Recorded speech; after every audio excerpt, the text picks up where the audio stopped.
Ever wondered what happens when you give a British comedian a mic? You'll be pleased to know this is the last time I'm hosting these awards, so I don't care anymore. I'm joking. I never did. A room full of Hollywood egos and absolutely zero fear of being cancelled. And I'd like to quash this ridiculous rumour going around that the only reason The Tourist was nominated was so the Hollywood foreign press could hang out with Johnny Depp and Angelina Jolie. That is rubbish. Welcome to the night Ricky Gervais turned the Golden Globes into a celebrity BBQ. From Leonardo's dating preferences getting more exposure than his environmental campaigns to Hollywood's biggest names wishing they'd called in sick, buckle up, because we're about to witness Hollywood's elite get served something that's not on their organic, gluten-free menu. January 5th, 2020. The Beverly Hilton is packed with Hollywood's finest, and Leonardo DiCaprio's sitting there in his perfectly tailored tux. Little does he know, Ricky Gervais is about to turn his dating life into the night's biggest trending topic. The setup is perfect as Ricky starts talking about Once Upon a Time in Hollywood. The room's relaxed. Leo's probably thinking about his next environmental documentary when Ricky drops the line that broke the internet. Once Upon a Time in Hollywood, nearly 3 hours long. Leonardo DiCaprio attended the premiere, and by the end, his date was too old for him. So... Ricky Gervais roasts Leonardo DiCaprio at the Golden Globes. Now, what made this moment iconic wasn't just the joke, it was the pure truth behind it. The numbers don't lie. The American actress is now the 8th woman Leo has called it quits with before they turned 26. But here's where it gets spicy. This roast came right after Leo had been making headlines for his relationship with Marone.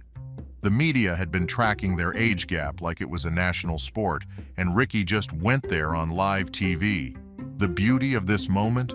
Leo's reaction. Unlike some celebrities who'd need immediate crisis PR, looking at you, James Corden, after that restaurant drama, Leo actually took it like a champ. He laughed it off, showed he could take a joke, and honestly, that made him even cooler. The roast went viral faster than you can say, "I'll never let go, Jack." Twitter exploded. Memes flooded every social platform, and this moment became the gift that kept on giving. And get this, the joke aged like fine wine, unlike Leo's dating preferences, because 2 years later, Marone turned 25, and they broke up. Sometimes life really does write the best punchlines. And speaking of Hollywood moments that aged like milk in the Sahara, let's time travel back to 2011, when Ricky decided to pick on a movie that was already having a rough time. Imagine the Beverly Hilton, January 2011.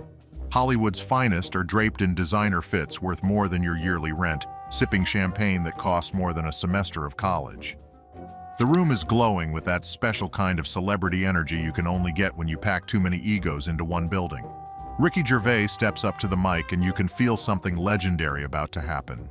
The setup is absolute perfection as he starts. And I'd like to quash this ridiculous rumour going around that the only reason The Tourist was nominated was so the Hollywood foreign press could hang out with Johnny Depp and Angelina Jolie. That is rubbish. That is not the only reason. They also accepted bribes. Let's...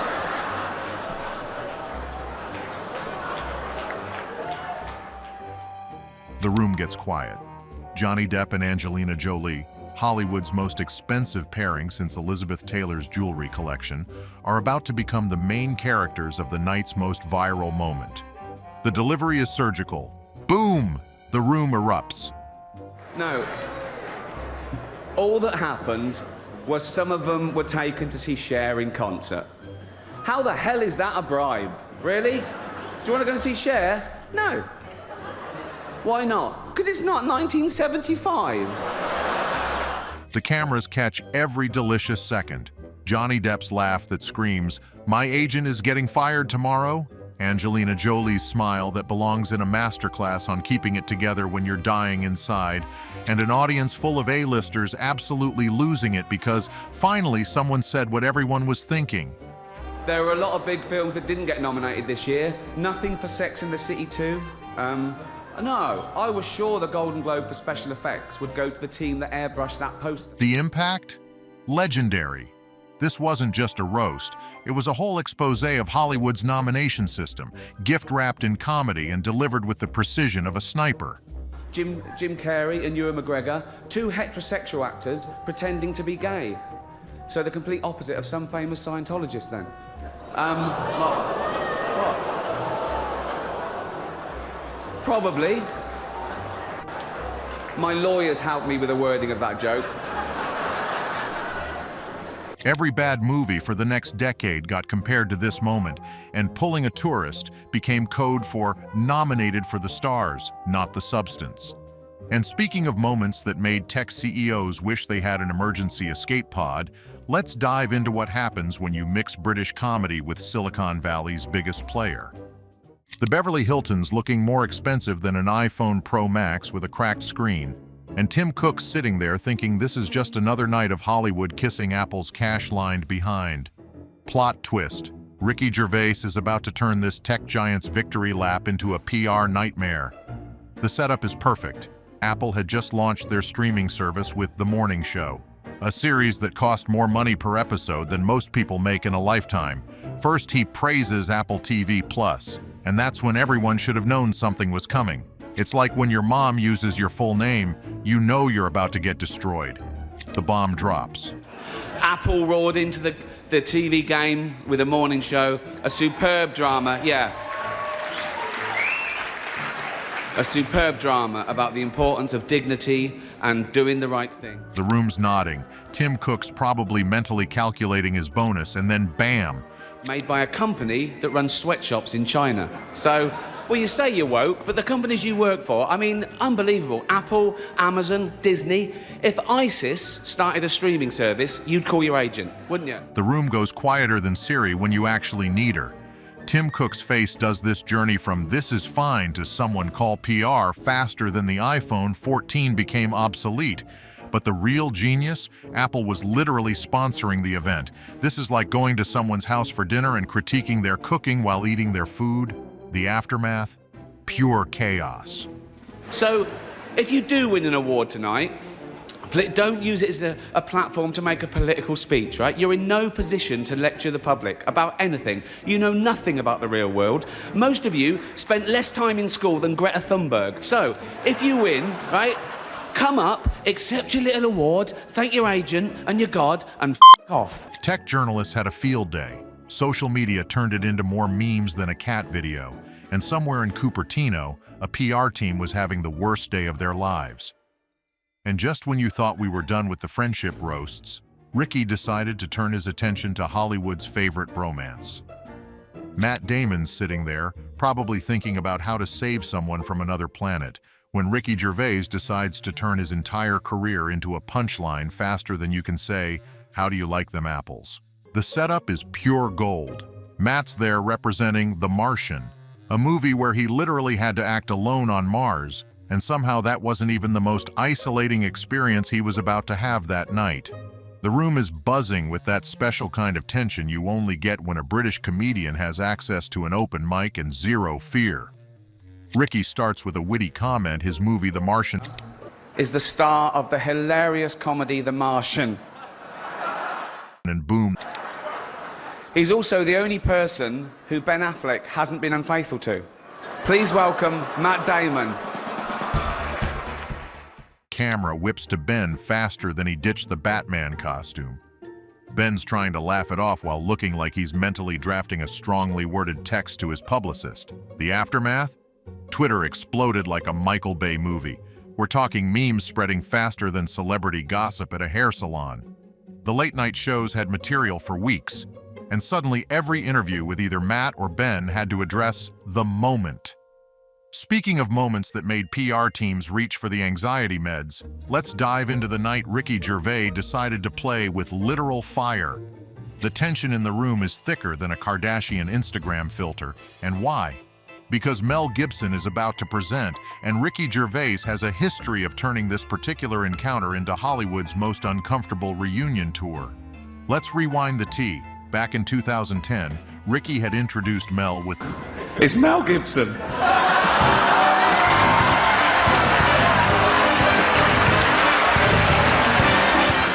the room gasped so hard you'd think they'd all seen their own bank statements. But 2016? Oh honey, Ricky was about to turn that moment into a warm-up act. The setup is delicious. Mel's making his comeback appearance, and Ricky's standing there with the energy of someone who just found the perfect tweet in their drafts. He starts with, I want to say something nice about Mel before he comes out. So... The room gets so quiet you could hear a publicist sweating. Then comes the moment that had censors hitting buttons faster than gamers in a Fortnite finale. The actual line was so spicy, NBC had to hit the mute button longer than a Taylor Swift song. But the real magic? The reactions. The camera crew deserves an Emmy for catching celebrities doing mental calculations about whether it's safe to laugh. But here's the genius part. Mel actually comes out. And what does Ricky do? Listen. Yes. Can I ask you a question? Go ahead. I think we all want the answer to this.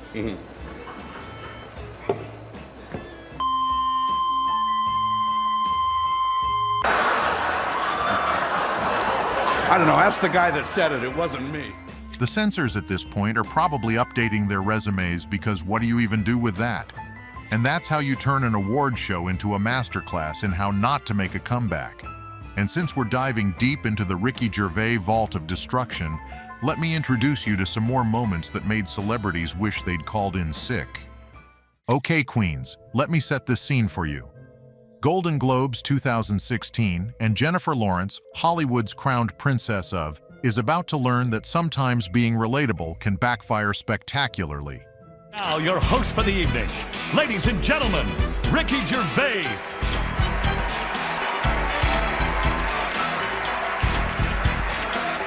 The mood? Electric.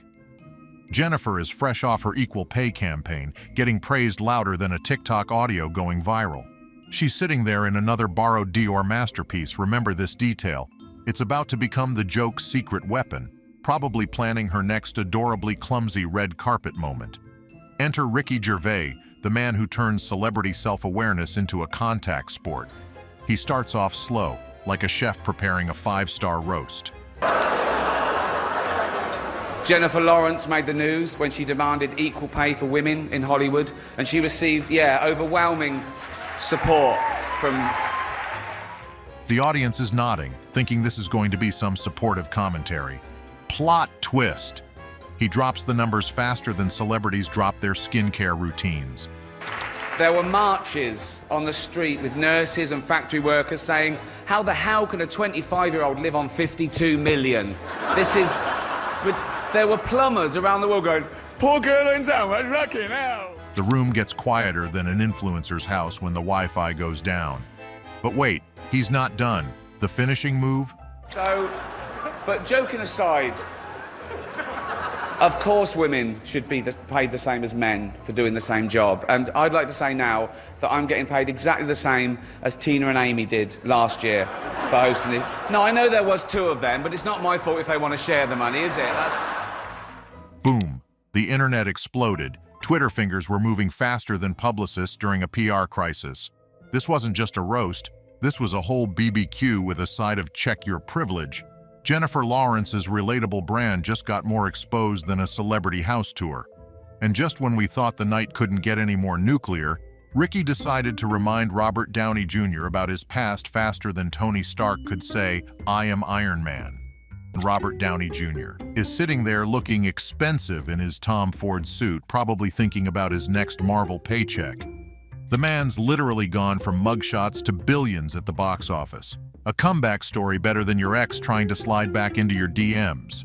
The atmosphere? Pure luxury. Robert Downey Jr.'s riding high on that Iron Man success. Everyone's treating him like Hollywood royalty, and then enter Ricky Gervais, the man who turns celebrity redemption arcs into demolition derbies. The setup is brutal. He has done all those films, but many of you in this room probably know him best from such facilities as the Betty Ford Clinic and Los Angeles County Jail. Please welcome Robert Downey Jr. The room goes quieter than an Avengers movie during the Stan Lee cameo. Half the audience is clutching their pearls so hard they're about to make diamonds. The reactions? Priceless. We're talking Robert Downey Jr. serving a look that could have powered the Iron Man suit for 3 movies, Gwyneth Paltrow probably wishing she could goop herself out of existence. But here's the plot twist that makes this moment iconic. Robert Downey Jr. gets his revenge later in the show, takes the stage and drops. Aside from the fact that it's been hugely mean-spirited with mildly sinister undertones, I'd say the vibe of the show is pretty good so far, wouldn't you? This wasn't just a roast. This was a whole superhero origin story for how to handle getting dragged on live TV. Iron Man might be bulletproof, but even his suit wasn't ready for this level of savage. From Golden Globe's glory to Hollywood homicide, Ricky Gervais didn't just host award shows, he turned them into iconic moments of celebrity destruction. These weren't just roasts. They were full-on character assassinations that changed how we watch award shows forever. Because sometimes the best way to expose Hollywood's ego is to set it on fire. On live TV. Want more savage takedowns? Hit that subscribe button and turn on notifications because trust me, these roasts are just getting started.